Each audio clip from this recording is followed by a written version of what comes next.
Yahoo! Hello, hello, hello mga masters and mga ka-G! Good morning, good morning, good morning, good morning, good morning po sa inyong lahat dyan sa Pilipinas at sa buong Asian countries. At syempre, kung saan ka mang lupalop ng ating daigdig, ay hayaan nyo muna akong bumati sa inyo ng good morning, good noon, good afternoon, good evening, at good night na po sa mga ready ng matulog. At kung ano pa yung mga ginagawa nyo dyan, hingin ko muna ang inyong 12 minutes para sa ating Daddy and G. Dahil wala na po ang ating Yummy. So Daddy and G na muna tayo hanggang sa makita natin ang ating Yummy. Hindi ko talaga alam kung makikita pa tayo natin yun. Pero kung makita natin, thank God. Pag hindi, ay mag-move on na po tayo dahil po ay life must go on. Yan, so nakakalungkot pero okay lang po. Dahil po ay ayun, gusto na talagang lumabas, eh lalabas siya, 'di ba? So ngayon po ay maglalagay po tayo ng tubig sa ating G dito po sa kanyang tubigan. Pagka tayo maglagay ng tubig, ay maglalagay na lang tayo ng ocean minerals. Para paglagay natin ng tubig, ay sigurado na pong mahahalo na po ang ocean minerals. Apat lang ang ilalagay natin. Siyempre, dito ko ilalagay yan sa kanyang, may kinuha na akong tubig kanina. Ayan, pupunuin natin yan. At ito naman, ang natira, ay ibubuhos natin sa ilalim. May tubigan din siya sa ilalim kung saan niyo po nalagay yung kanyang, dinulublob niya yung ulo niya kung may init talaga. Yan mga masters, so, man mo. Diba? Yan. So ngayon po ay kakabili din po natin ng kanyang pagkain kagabi. Ubos na po yung kanyang food. So meron tayong half and half ulit. Pero malaki-laki na ngayon. Half and half. So syempre dito natin ilagay yan kung saan natin na ilagay yung tubig kanina. So ito po ay freshly sealed po. Bagong-bago. Sabi dito pool. Pangalan may word na pool po dito. Pool. Ano?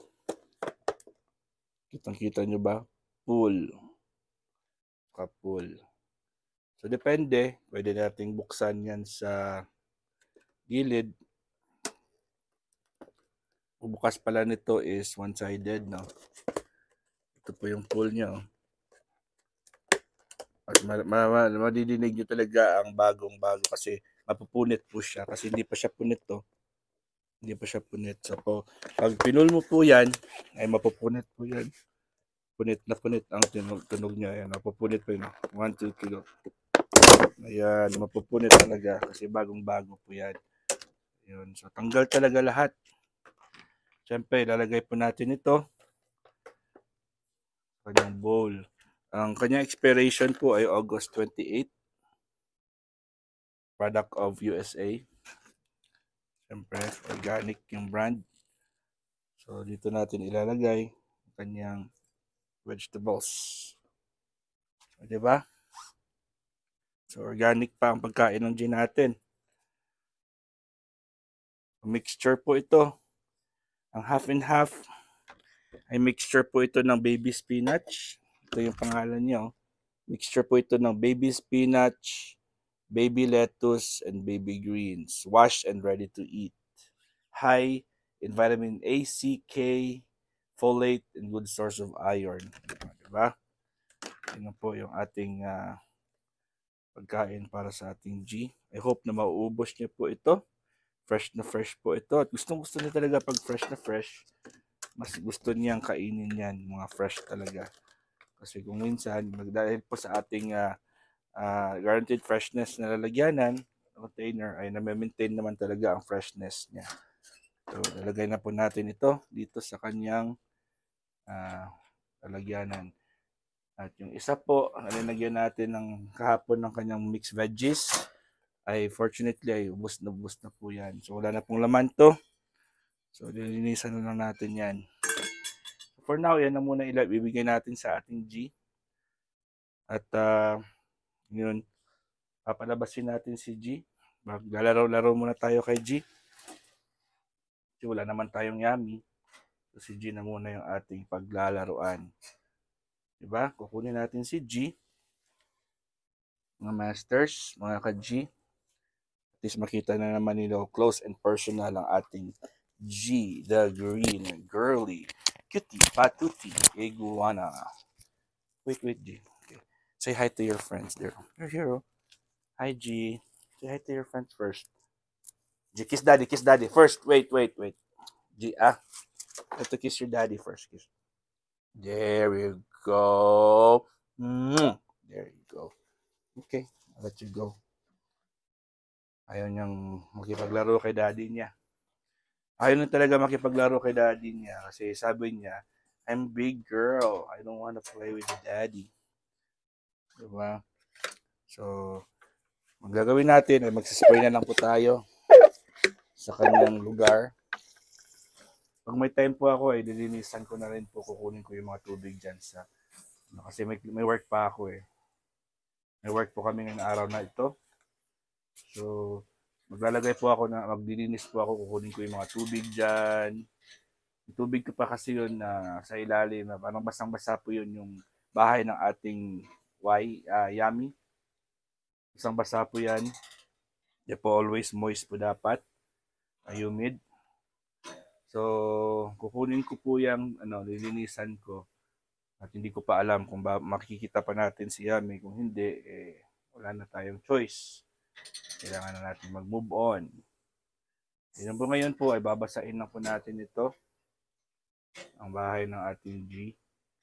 Para pagbalik natin mamayang hapon o mamayang gabi po ay komportable pa rin ang G natin dahil po sa kanyang environment. At pwede din tayo maglagay ng kanyang pellets para po siya ay makakain ng pellets maliban po sa kanyang feeds, sa kanyang vegetables. Yan po, ang importante po dyan ay healthy at well-balanced po ang meal ng ating G, the green girly cutie patuti iguana. Yan po mga masters and mga ka-G, po ay nag-i-invite ulit sa inyo.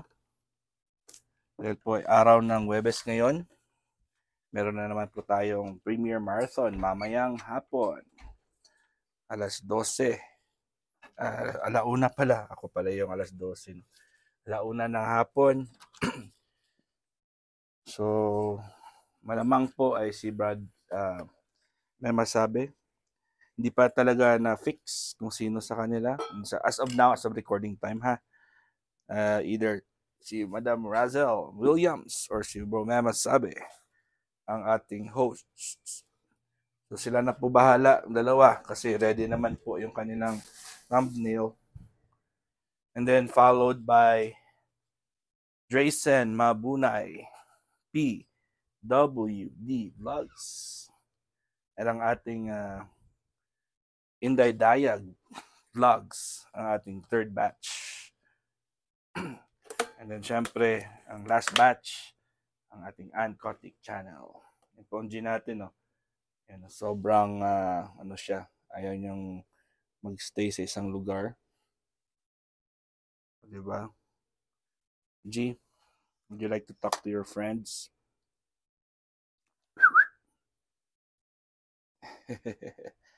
Talagang G natin na parang may mga pinaglalaban ang G natin. May yan, teenage life. Teenager pa lang kasi ang G natin. Kasi, di ba, nangitlog na po siya. So, ready na po siya for reproduction. So, she's considered a teenager. Pero hindi pa po siya pwedeng mag-mate. Dahil po ay hindi pa po siya. Pwede na rin siguro. Malaki-laki na po siya. Pero hindi pa yan yung maximum size po ng G natin. Hindi pa po yan. Hindi pa talaga yan ang maximum size. Kasi 1/2 pa lang po si G sa size niya. Diba? Ayan po siya. At paikot-ikot lang po sa kanya, sa loob ng kanyang bahay. You know. Anyways, yun po. Invited po kayo ulit mamaya. And then bukas po ay relax muna tayo bukas. Wala tayo activity sa bahay kulitan. At pwede tayo mag-support sa ating Team One Love na Premier Marathon, Premier Promotion, or sa Puyaters, sa Team Puyaters. Dalawa kasi ang mayroong Premier Marathon, Premier Promotion every Friday. So, depende sa inyo kung saan po kayo. At ako po ay working pa rin po ako sa mga panahon na yan. Kaya busy lang ako kung saan man yan ang pwedeng mabijihan. So again, ako maglalagay po ng pellets sa ating G. So syempre, ang pellets niya po ay manggagaling po dito. Ayan po ang pellets ng G natin. At ang dami po yan. Isang ano po yan. Isang malaking container. Kalahati pa lang po ito dahil yung iba nasasako pa. Doon pa po sa clinic, hindi ko pa nalagay. Kalahati pa lang ito ang nalagay ko natin dito. Konti lang ilalagay natin kasi sayang naman, hindi naman hindi natin maubos. So ito lang po. Yan lang po. Spray, lagyan natin ng Ocean Minerals. Pag si G ang lumabas, walang problema. Kasi malaki siya at makikita agad. Pero pag si Yummy, nako, mahirap talaga kasi ang liit-liit, pwedeng ipasok sa bulsa. Kaya unfortunately, mahirap talaga hanapin ng Yummy kasi nawala po siya. Hindi ko po alam kung paano po siya naka-escape. Hindi ko talaga alam. Baka nabuksan ni daddy ko sa kanyang curiosity po. Kasi si daddy ko naman talaga ay nagtatry na hindi niya kasi alam merong laman doon. Siguro hindi niya alam. Binuksan niya. Kasi hindi naman talaga makakalabas yun. Paano makalabas po yan? Ito na po ang kanyang food ng ating G. Ilalagay na lang natin ito dito sa loob. Ayan po mga masters. Mga ka-G, hanggang dito lang po tayo. God is great! Yahoo!